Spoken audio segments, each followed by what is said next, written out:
Hey everyone, welcome. We're just waiting for all of you to filter in. Welcome to roundtable number one. Please remember to remain on mute unless you are called on and to introduce yourself before you ask your first question. Please, no follow-up questions as well. Thank you so much. And Camilla, we're going to go ahead and start with you. Thank you.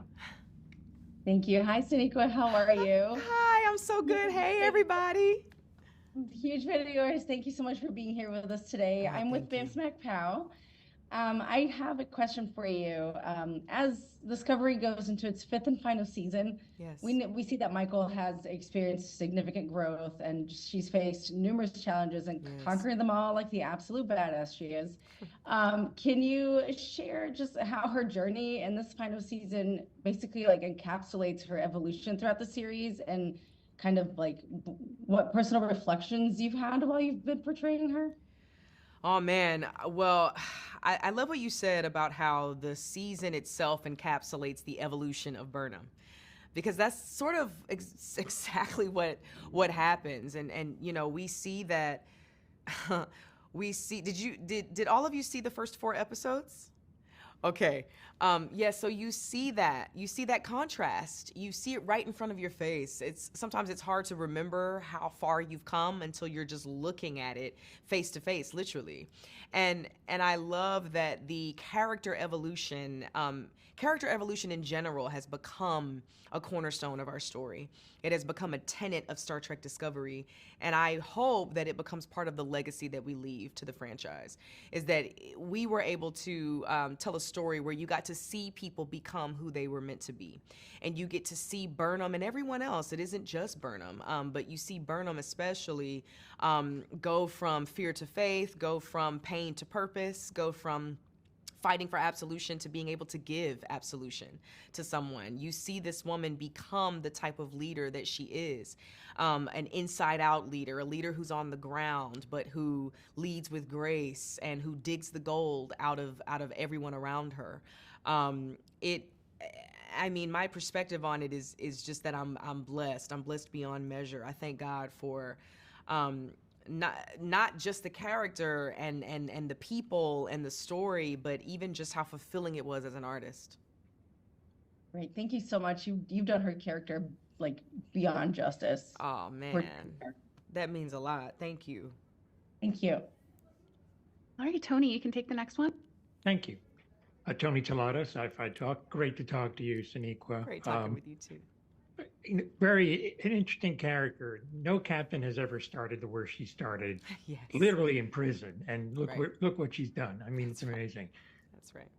There's two men in your life I want to ask about, for Burnham, Yes. and that is Cleveland Booker, of Hmm. course, Hmm. and also Saru. Yes. Talk about those two relationships, and they kind of share you in a way. They both interact with you a lot.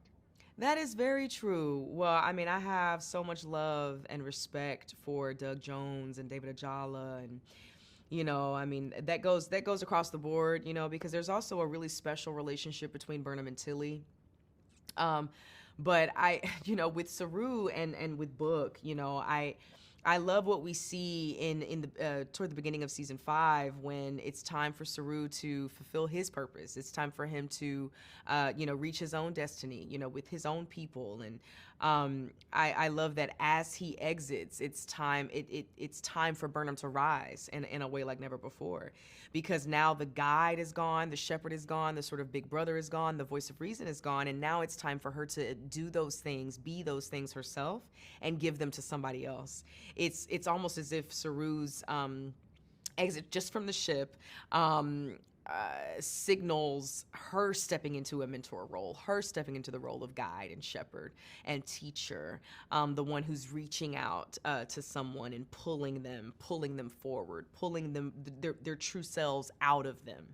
Right. And so I love that Burnham and Book also do that for each other. They're iron sharpening iron. It's super complicated between them. There's a lot going on between them, but they ultimately make each other better. And I love that. I love that about those dynamics. Thank you. Hey, Avery, you can take the next one. I'm Avery Kappa from Comic Speed. Um, Hey.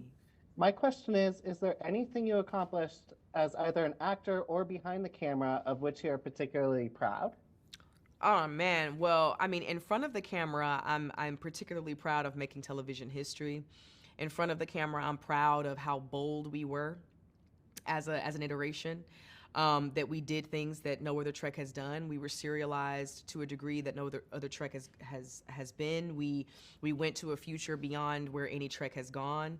We made television history with diversity in a way like never before. And so I hope that boldness is part of our legacy, and just being that first Black female lead first, and then being the first Black female captain and lead, and then even behind the scenes, being able to be a producer on the show and then an executive producer for season 5. That the evolution just, it sort of had a butterfly effect, right? And it went outward. It wasn't just between action and cut. Okay, Ashley, you're next. Hi, Sonequa. I'm Ashley Thomas with fangirlish.com. Hi. Hi. One of the things I've always admired about you is your physical performance as Michael. You really do an amazing job of expressing both her human and Vulcan upbringings with just like a few facial expressions or how you hold yourself. I wanted to ask, how does Michael continue to bring that experience to the table in this final season of Discovery?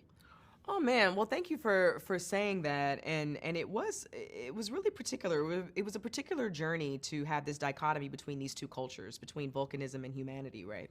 And it was a big conflict in the beginning, and I love that we found a sort of stasis for Burnham. I appreciate the writers for that.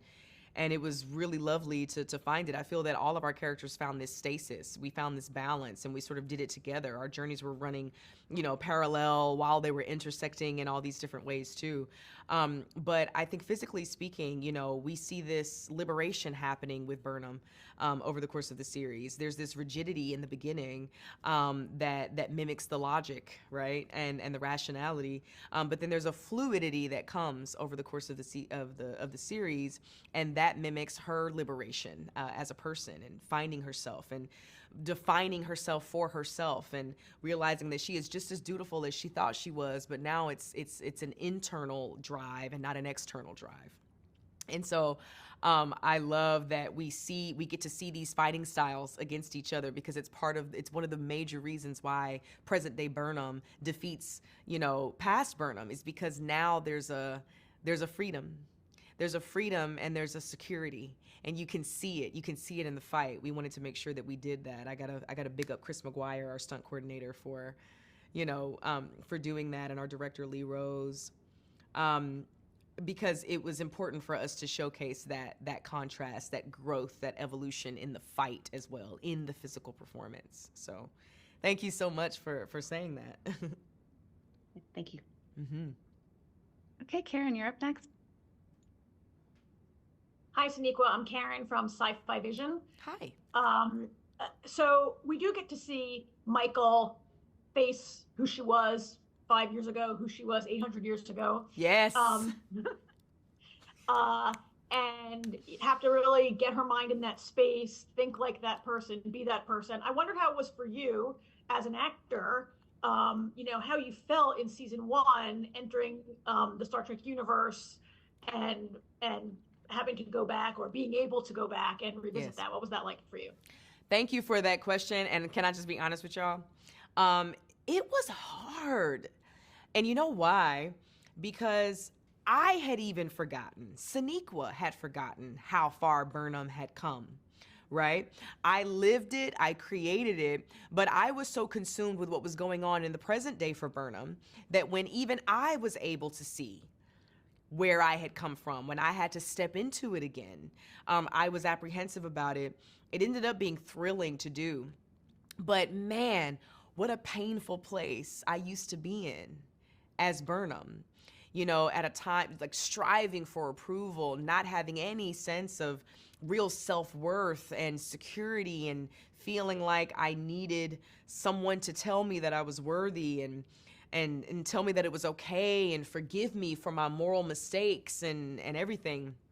Man, I remembered as soon as I was in it, I was like, ooh wee, this was a painful place. This was a painful story to tell. It was an absolutely necessary story to tell. Thank you, Jesus, for letting me tell that story, because we need to see that, but it was painful.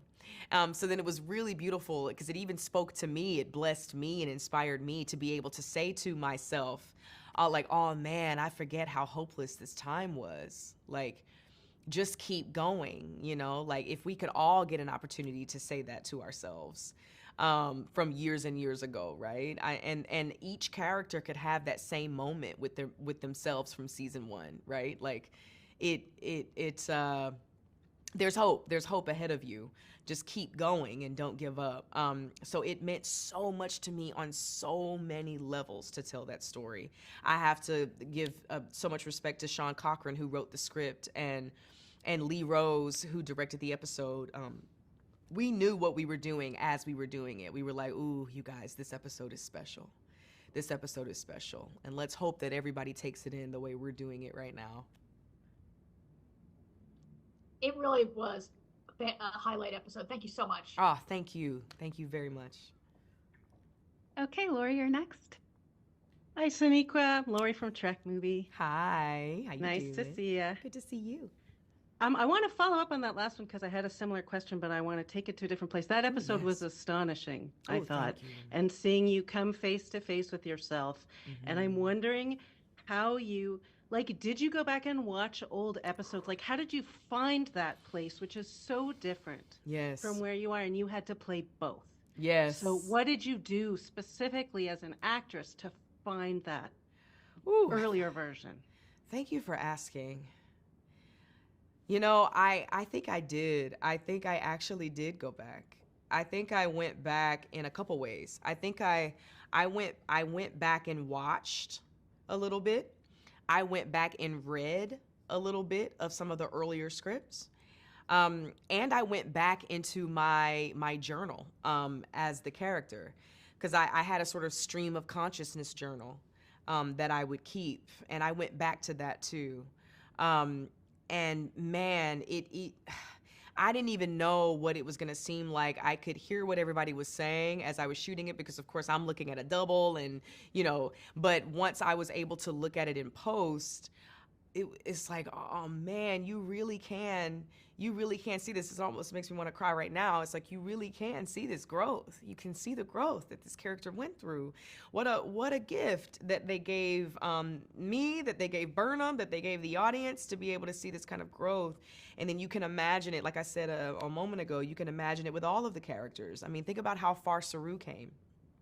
He was a completely different Kelpian from where he is now after he went through, his transformation. And, Culber went from death to life, literally, as well. And we see Tilly as this sort of scared, girl who becomes this leader, this woman. We see the journey that Adira takes.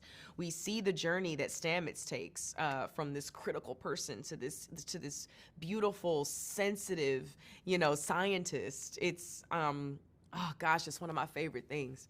It's one of my favorite things about Discovery, and I just feel so blessed that I was able to watch these artists create, and that I was able to create what I did.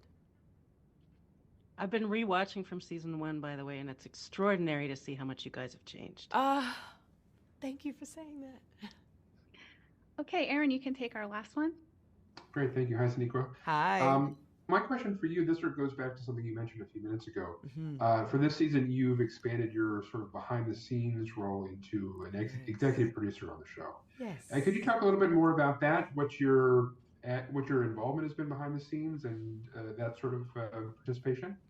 Oh, yeah. Well, I'll say this, that from the very beginning when I started Discovery, I took my leadership role very, very, very seriously. And I knew as number 1 on the call sheet that it was going to be up to me majorly to establish the culture. And the way I would describe my culture, I've said this a million times, is the only star is the story, and we're a family. And that's exactly what we became, because everyone agreed, because these are the most gorgeous people. We definitely had lightning in a bottle. But I was always sort of producerial in the way that I approached the work, and the way that I approached my position on the call sheet and my position in the show. And so when it was time to actually sort of put it in writing and make it make it even more real. It was 1 + 1 = 2, and the network was. They were lovely. They were lovely about it. They were like, obviously you already are, so let's go. You know, it was fantastic. It took all of business day for us to make it, put it in the annals of the records and in the annals of time. And so I was involved from the very beginning. I was a bridge between the cast and the crew and production, and then being able to sit in post as well and watch that process happen.